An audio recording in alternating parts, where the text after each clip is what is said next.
Welcome to the Art of Acquisitions. This session is presented by Nemphos Brau and the Clearview Group.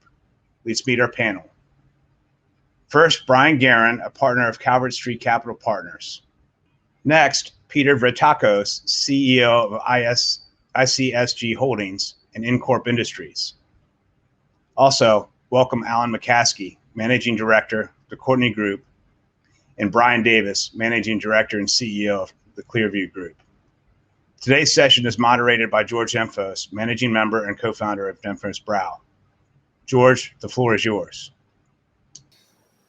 Good morning, and thank you for joining us today. This panel is going to be about the art of acquisitions, and today, as you are aware, we are joined by four distinguished individuals who have an unbelievable amount of experience in buying and selling corporations and other types of entities. Today, we're going to focus more on the art of buying. And with that, I'd like to kick it off with a first question, which really is something that's probably on the top of everybody's list. And I'm going to throw it out first to Brian Guerin. Brian, what is the current outlook of the acquisition side of the M&A transactions out there? Thank you, George. So it's a particularly busy time right now on the buy side. There's a tremendous amount of deal flow right now. There's a lot of opportunities, and I think that spans the gamut of kind of lower middle market through upper middle market. And I believe that there's some panelists here who can get into this as well. There's some drivers behind that. Probably not the least of which is taxes and the potential for increased taxes next year. But there is just a tremendous amount of deal flow right now, and I know at our firm we're doing everything we can to be to prioritize and to focus on the areas and the deals where we know we can win or have a really good angle on that particular opportunity. So that is the state of the market in my view. Just a lot of activity, a lot of opportunities, and not enough hours in the day to work on them all. Yeah, George, if I can, just to piggyback on what Brian was saying there, right now in the House is the tax bill, right? So everybody's expecting the cap gains number to go up, probably average around 8%. And that's about a 33% increase. So to Brian's point, that type of stuff is some of what's driving some of this activity, right? Let's get these deals done. Now, if that bill passes, which it likely will, usually it's not going to be effective until January the following year, so January 2022. But you never know; they could make it effective immediately upon passing. So we'll see how the rest of 2021 shapes up. No, it's a good point. I mean, the uncertainty of what's going to happen in the Fed is definitely adding to the stress and the competition probably right now of transactions. Alan, any thoughts? I was just saying we are likely going to have a very busy New Year's Eve, a lot of December 31st deals if we're bracing for higher tax rates in 2022. We're lucky today to have three individuals who are independent sponsors, and being independent sponsors with a significant amount of experience, both before and after COVID, they have a lot of insight into what changes have occurred and what changes have been necessary to successfully buy a corporation or another entity. Alan, I'd like to throw the question out to you first. With everything that's happened in the last 18 months, what issues have you faced with trying to acquire businesses, and how's it changed the manner in which you've approached acquisitions? Well, I think it's changed the nature of diligence, and I think we learned during COVID what we were able to do remotely, which includes probably a lot of financial diligence, and what we need to do face-to-face, particularly in interacting with sellers who are founders of businesses, potentially rolling proceeds and retaining a stake. I think it also changed the nature of some add backs that we saw and will continue to see as long as they're in the TTM period. And in particular, we were buying a commercial contracting business where they had plenty of work. They really weren't interrupted by COVID, but they had some additional costs. For example, they couldn't drive together in vehicles and had to drive separately to the project site. Once there, they had to socially distance, which meant it took more hours to complete a task. But I think the good news is those are things that were for us were readily quantifiable. Interesting. And Pete, you're also somebody who's done several acquisitions before and after COVID, and you actually did an acquisition during the height of COVID, Right. and struggled, I know, at times to, as Alan had mentioned, deal with the due diligence aspect. Was there anything specific within that due diligence period that you found, difficult, and how is it going to change the manner in which potentially you approach things going forward? Yeah, sure. The difficult part was obviously travel. People were very leery to travel to get together for face-to-face meetings. So we had to do a lot of what we're doing right now with Zoom calls, and it's you have to get used to getting to know someone over video versus face-to-face as far as dealing with your sellers. And the other thing that was difficult was you want to meet the major customers of the company you're going to acquire, and almost all of them in the industrials. We're focused in the industrial contracting world. Almost all of them had protocols in place where only people necessary to running their plants and maintaining their plants were able to come and visit. So the customer part was very difficult. But we found a workaround, and the workaround was we hired a company to do customer surveys over the phone, and we'd pick the 10 major customers and maybe a couple of suppliers.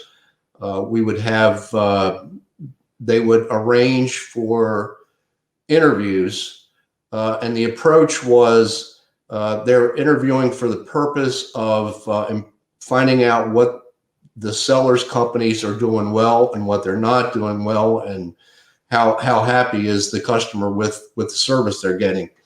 And it was a good approach. It's something that we'll continue to do even after we can visit with customers later on in the process.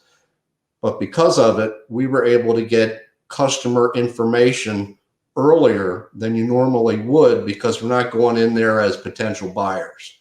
And then the sellers learn things about their businesses and their customers that they don't know, so they appreciated it. So that there were the two things that really stood out. Interesting. And, it naturally leads me to a question for Brian Davis. Clearly in acquiring a company, quality of earnings reports are extremely important to the buyer. Being able to verify, what they're being told the business actually is doing from a financial standpoint. And the effects of COVID on due diligence, naturally has to really make getting the Q of E, as they call it, done much more difficult. What have you seen in dealing with the Q of E's and trying to do, your portion of the due diligence on behalf of buyers, independent sponsors, and frankly, even the lawyers? Yeah, I mean, we've seen some things that are not as easy to do, right? When you're looking at hard assets, you're looking at inventory, when you're looking at those sort of things, and there's workarounds, right? You've got the Zoom calls, you've got drones that you can send up and look for things, and you do the best you can. But there were some positives too, right? You can get a lot of people assembled rather quickly without spending, 3 hours on an airplane going places. And so from the QOE perspective, there were some negatives there, but, getting this stuff done is feasible and reasonable in this environment. So it wasn't the end of the world.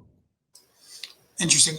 Brian Guerin, we've touched it out on, due diligence, the ability to go through it, Q of E. What have you been forced into adjusting in dealing with diligence and their Q of E reports today versus 18 months, 2 years ago? Are you finding the reports you're getting, taking a lot longer to get done? Are you, is there a time period that you would say normally, hey, start to finish, it's X, but now post-COVID, or as we're headed towards post-COVID, the timeframes are just extending and your focus on a variety of things? I think Alan mentioned ad backs. Is that increasing? Are you finding it, something that you have to pay a lot more attention to or laser focus on? Yeah, I'd say there's a few questions in there, but one, it is taking longer. Albeit you're avoiding, as Brian mentioned, flights and logistics from that perspective. When you miss out on the face-to-face, you can hash through a lot of issues quickly, and that tends to be a little more efficient at certain stages of a Q of E, for instance, or frankly, other parts of diligence as well. And I would say that the potential for earnings to kind of move around on you relative to the ad backs that a lot of sellers are putting forth, whether they're related to COVID or all of the supply chain impacts from COVID, inefficiencies in their operations. Those are all things that we have to take into account, and some are easy to quantify and some are not. So it does tend to extend, at least that's what we've seen, is extend that process quite a bit. And ultimately it's ending up in some sort of a negotiation around what's acceptable and what's not. The good thing is we're starting to enter the period of time when COVID was having less of a dramatic impact. Obviously Q2 of last year was the real peak of that impact, at least in the industrial markets. And so most companies who are in these sectors, in these service sectors, started to see recovery even as early as Q3 of last year. And so as those months from Q2 last year start to fall off from your TTM period, there's perhaps less and less impact that you need to bake into your analysis. But we're not out of the woods yet, and I can say for us, we're anxious to kind of get back to the way things were to a certain extent, to be able to do face-to-face customer diligence and to be able to have our service providers work directly with the companies face-to-face. It does, at some points in the deal, seem to make it a lot more efficient and streamlined. Yeah, George, if I can piggyback on Brian there to clarify, right? There's a few things that you miss out when you can't be face-to-face, right? We're auditors by nature, right? So that amazing skill of reading upside down what's on somebody's desk, you just don't get to deploy that skill when you're not face-to-face. So you've got to find other ways to figure out, how good is the information I'm getting. So some of the metrics and things we've looked at are, the amount of time now, and everybody's using the data room more efficiently, I think, right? We've always used it. I know, George, you've always used it. And I think now the companies are using them more efficiently. But you can look at things like, how I made this request on this date, how many emails went back and forth before, something came across? How many people did it have to go to? And that's going to give you a good indication of the processes behind the scenes as to how good is the information you're actually getting. So you got to look at some of those things versus some of that face-to-face, eye-to-eye, gut. The whole topic of this is the art, right? So it is an art, not a science. And sometimes you got to paint with a different medium or different tool. And those are the things that we've had to get creative doing. So drones, Zoom, those are easy answers for a topic like this. But the feel and the flow and those sort of things, you got to figure out somehow, some way to do that. And you just got to look at those other metrics, right? I asked for this from you, and there's a new person that's just now joined your company that's trying to piece it together. Tells you a lot. Brian, I think you may have just given a tip to anybody who watches this panel that's looking to sell their business to clear their desk before you walk in the room. Right. Yeah, I mean, we're good. We're going to find a way to read it and find it anyway. But the truth is, nobody's really trying to hide stuff, right? Everybody's trying to put their best foot forward. And by the time you get to that stage, the ethics and the caliber of people, you know what you're dealing with for the most part. I'm not saying that deals don't fall apart, but yeah, you can try to take it off your desk, but we're going to find it. We're going to talk to somebody else. Right. No, I understand. So, I do want to just stay with this Q of E issue for one more question, if you wouldn't mind. And we started off the panel with Brian Guerin talking about the Fed changing tax rates and changing the manner in which, sellers are now looking at and buyers are looking to buy, companies, because there's now this new economic pressure potentially on what happens to the proceeds. Something that's coming more apparent during all these times and during the past administration is the states are actively looking for revenue. And it's an area that has always been there, but a lot of times, acquirers didn't pay as much focus, I don't want to say attention, but didn't have as much focus on SALT issues, state and local taxation. Brian, when you're going in now and doing Q of E, and I'm going to pitch this out to the rest of the panel, how are the state and local tax issues really starting to rear up in your review? Are people really starting to pay more focus on it, and are you discovering more issues? Yeah. First, I want to say that this is not new, and it's certainly not new for us. This has always been part of our protocol. As you know, we've got a very robust SALT practice that's just not local to the Mid-Atlantic. It's national, and frankly, I'll lump in Canadian VAT and those sort of things. So I think buyers over the last 5 to 10 years have become more aware as the states have gotten more aggressive. When it comes to SALT, that liability transfers a lot of times, right? So the states are looking at the headlines and they're seeing who's acquired what and what's gone on, and then they just start poking around and see what's there. So I think the issue is more in the forefront for a lot of other folks, but for us, it's something that we've always addressed, and we like it to be part of the seamless team, right? You can learn a lot from the Q of E side, and you're getting that data, and a lot of it's driven from the contracts, right? So the reality of SALT is that words matter, right? Contracts drive the taxability of things. And so, and there are folks on this panel that we've looked at and dealt with things, and sometimes it was a needle mover, and sometimes it was a good to know type of thing, right? So we have to get in and look at those contracts and see what the actual words are in the contract, and then figure out how it's being handled. And the one thing I can tell you about SALT is it's extremely complex. And it's so complex that I can virtually guarantee you right here, right now, that no company is fully compliant with state and local tax issues, right? So we're not going in there looking to boil the ocean, as they say, and nitpick. And what we're looking for is material non-compliance. We call them needle movers. Some people call them game changers, right?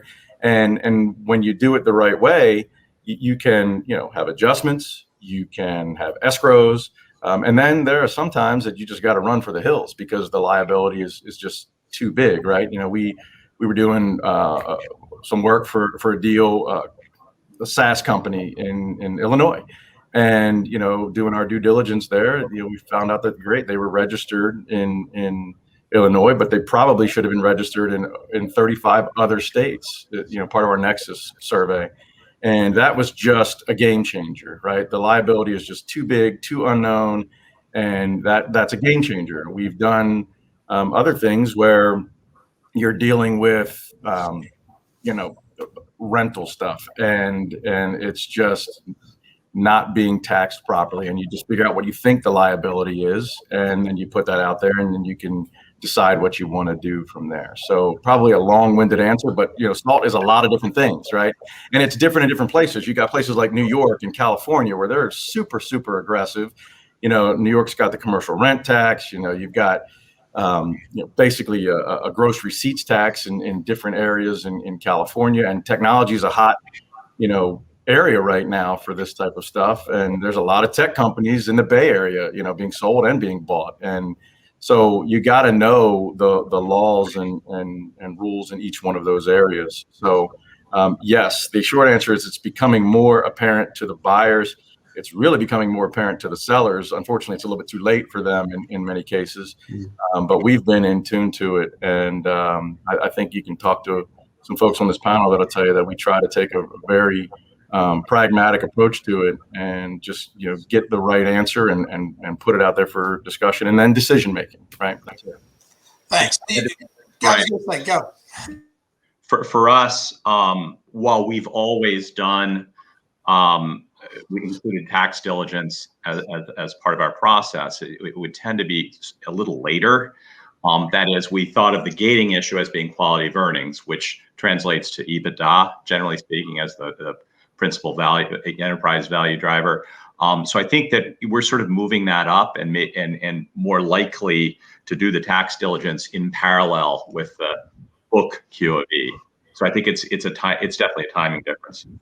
Yeah, some of the best new, I'll call them new clients that we've gotten are folks that have been, we call them burn victims, right? They get through the very expensive process of all this, and then they realize there's this ugly thing that you can't even quantify without an exorbitant amount of other money to figure it out. And so some of our best new clients are ones that value the SALT view in tandem, right? And it should be in tandem because, again, words matter, right? Unfortunately, SALT is a form over substance, right? So whatever's in those contracts is what's going to dictate the taxability. And what your intent is just does not matter. So we need to look at those contracts. And when you're doing the QOV, that's when you're looking at the vendors, you're looking at the customers, you have access to the contracts. There's no reason that shouldn't be done as long as you've got a qualified staff to be able to do it. So, yeah.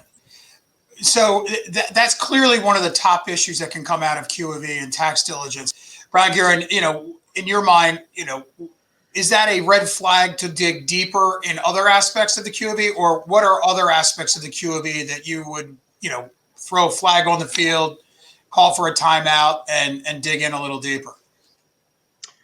Well, I would agree with Brian's statement that there are, in my experience, almost no companies that are 100% compliant with SALT. So we tend to do our tax diligence and have done this for a long time, in conjunction with our QOV. So this always comes up. It's really a matter of degree of non-compliance and how much cleanup we have to do post closing. And for those areas that there is real exposure, material exposure, there's always going to be an escrow or a holdback or something that's going to give us some cover for those kinds of issues. So, but it's really, it always, in my mind, always comes down to degree of how much time and resources you got to throw at it after to get compliant and stay compliant. And then other issues, we talked about it a bit earlier, that we're seeing, particularly again in the last 12, 15 months, is the COVID add back, and some of those are very easy to kind of drill into. They're hard dollar costs around what kind of PPE and safety measures were put in place. Additional time off needed for folks who work on the floor, let's say. And then there's, revenue add backs and revenue adjustments that are really hard to quantify, really hard to sort of get underneath that and understand that they may be legitimate, and they always are legitimate to the seller, but it is in these days a particular area of a lot of time spent in scrutiny on those kinds of add backs.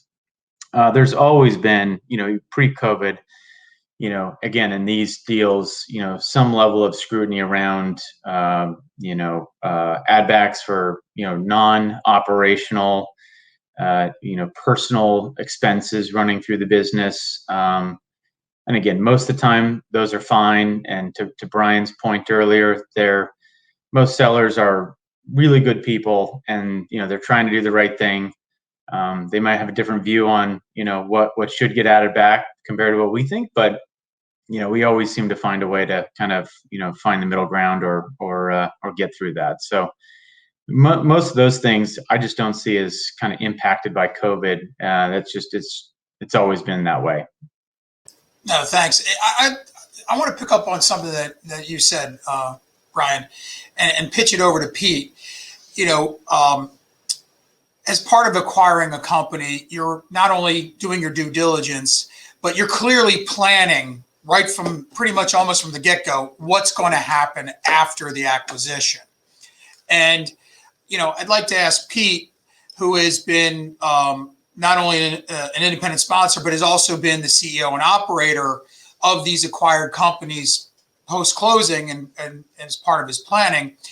Pete, you've heard from Brian and Alan, what goes into the steps and what you're looking to discover. How do you keep the transaction moving forward, but at the same time, start planning for what to do afterwards and utilizing the information from due diligence to ensure that your business plan that you're trying to execute on by acquiring the company doesn't need to change significantly, or if it needs to pivot a little bit, what your pivots look like? How are you taking this information during due diligence and modifying your expectations on operations? Sure. Well, what I do is I start building my 100-day plan as we're doing due diligence. And as we see things that need to be cleaned up, we start listing them in order of priority.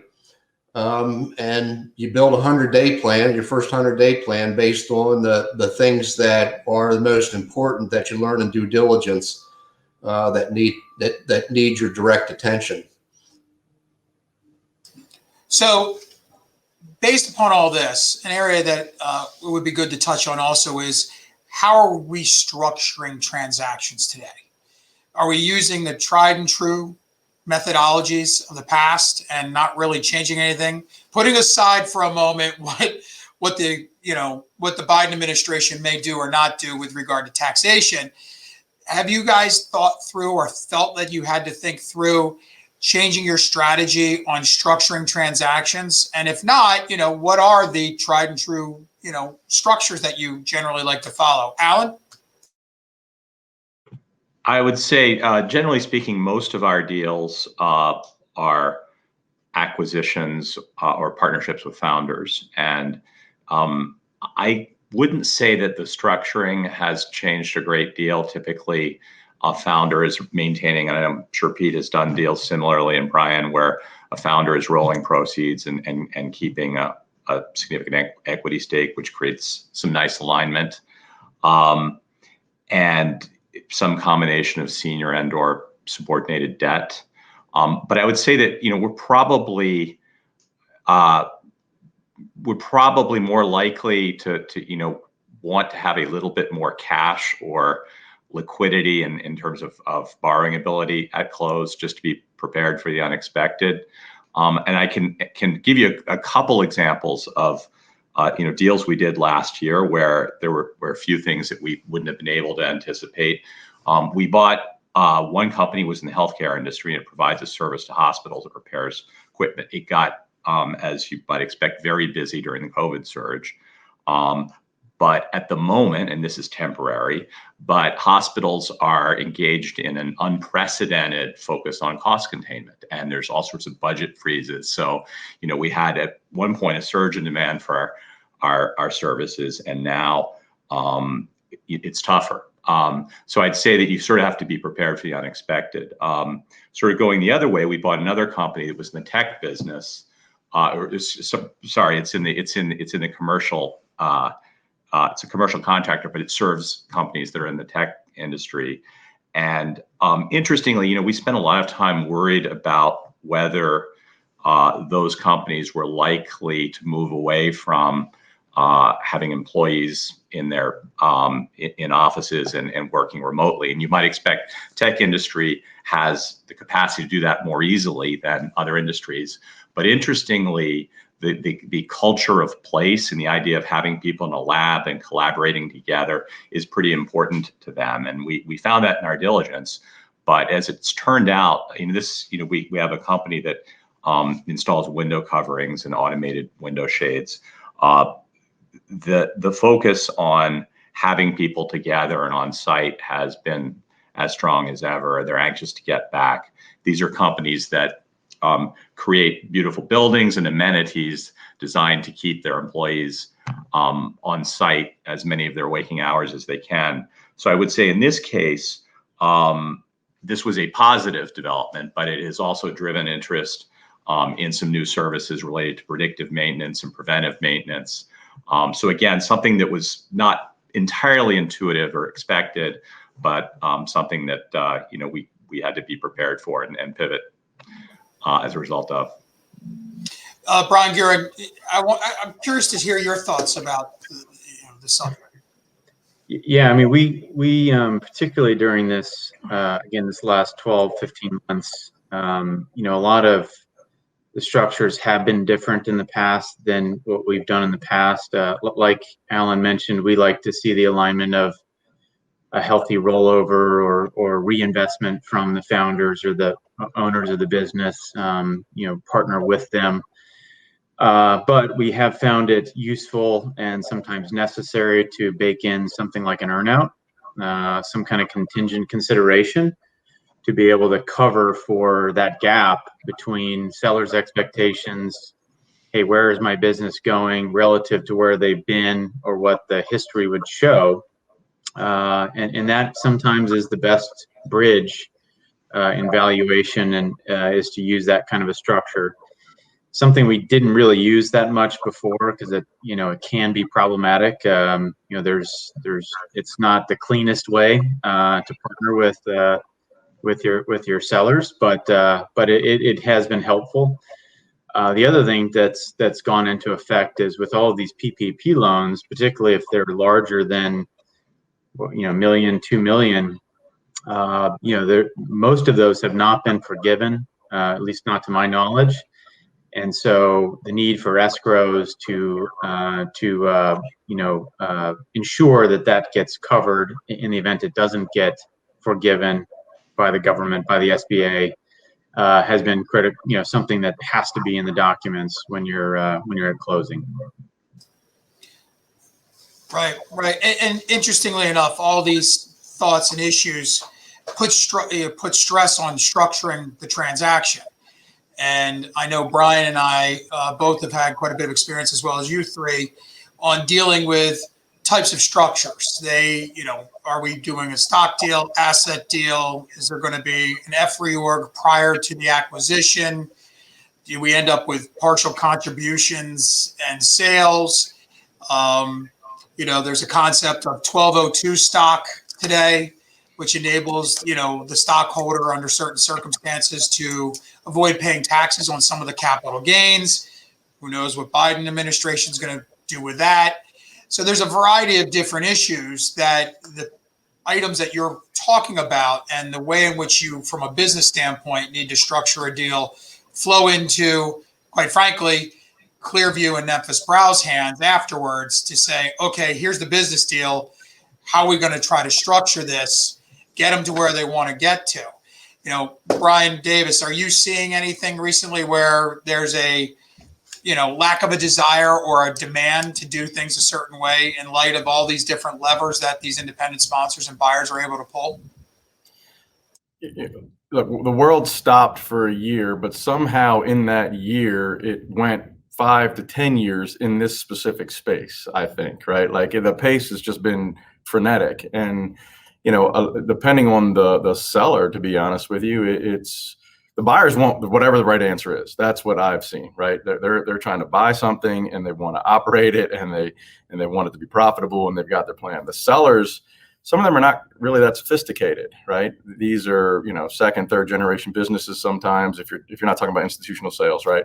And so the hesitancy is just we don't know what all of this means. And so when you're working on behalf of the buyer, you're also sometimes educating the seller. But we haven't seen a ton of resistance from anybody because, again, most people just want the right answer. And when you put the teams together, you just come up with that right answer. So. Yeah, I would agree with that. We're seeing a lot more coming across the table of we're working through behind the scenes how we're going to try to deal with the seller's taxes, and then we'll be back to you. Right. And generally, the structure generally the same, but then there's a hiccup here, a little tweak here, something going on behind the scenes, which doesn't necessarily put pressure on the transaction, but may cause me or a buyer or even you to sit there and go, okay, hold on. All right, now I got to do this. All right, I'll do that. And it's part of the purchase price negotiation at times because it's what they're taking home. Yeah, and you can have and you can have an adjustment.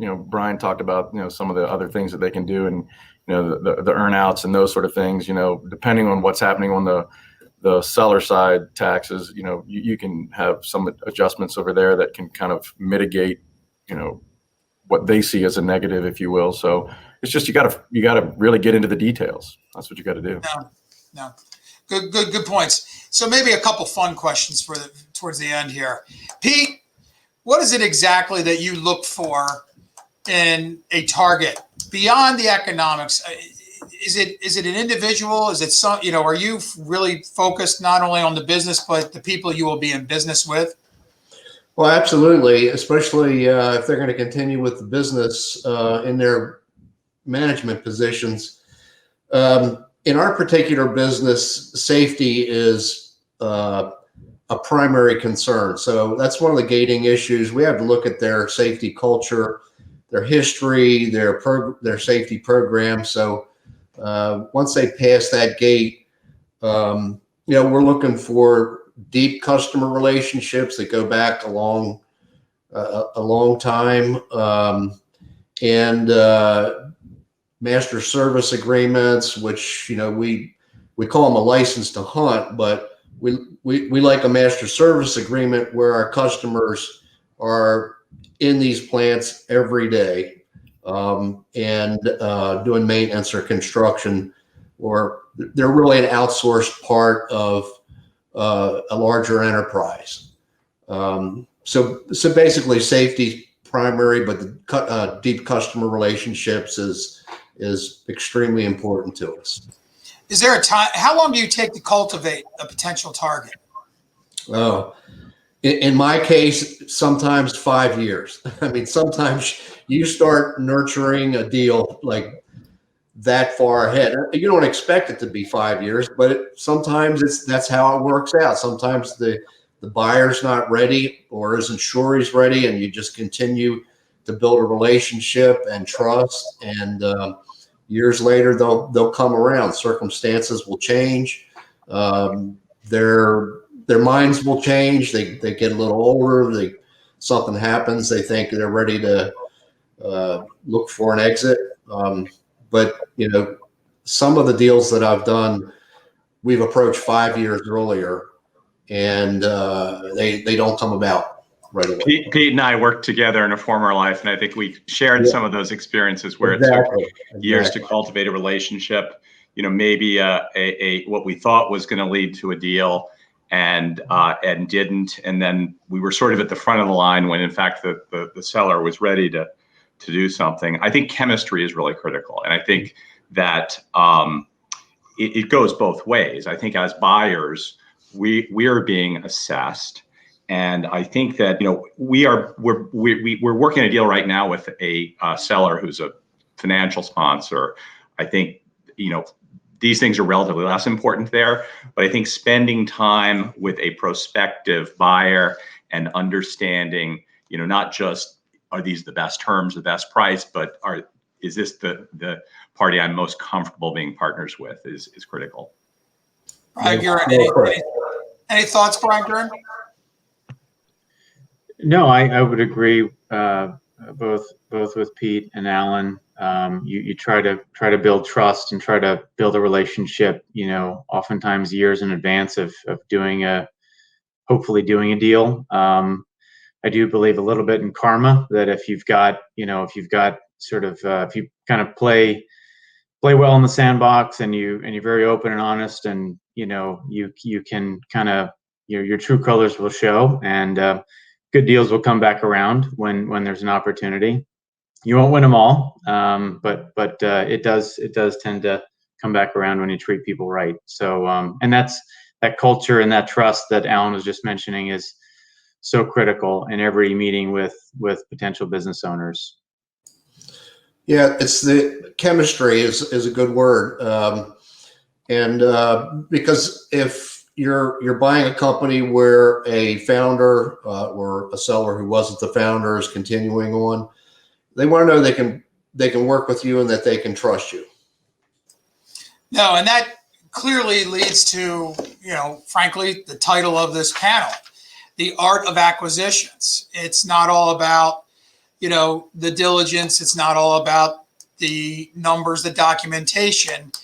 In some ways, while it's difficult to get through, and, I think Brian and I would absolutely say it's difficult to get through from an accounting side and a M&A advisory service side to a legal side.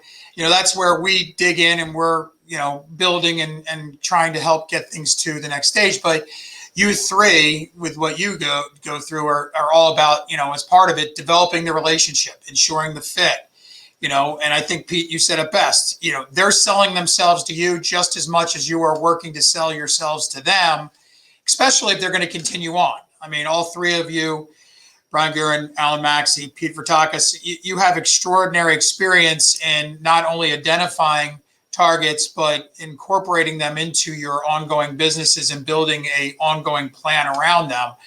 And I do believe that is truly an art. I think from Brian Davis's point of view and my point of view, the art is in having to go in and extract the information, being creative on how to present the information in such a manner as to allow you guys to do what you do. And, I think that COVID obviously made things more difficult over time. We all pivoted. It sounds like from today's conversation that some of those pivots are going to remain in place, that they actually gave us more cost-effective procedures to handle issues, and in some ways less intrusive, right? I mean, the diligence aspect, the going in aspect, everybody signs the LOI with the hugs and kisses, and then the real work has to start. And that's where sometimes egos flare up, tempers can come up, people get what we all like to refer to as deal fatigue. And, the art of the acquisition is how do you manage that and keep that relationship very positive and going forward. So, I think it's been a great discussion today. I appreciate each and every one of you for being on this panel and taking your time to talk about how you create your deals and what you go through. And with that, I think we will be moving on and invite everybody to stay on to do Q of A.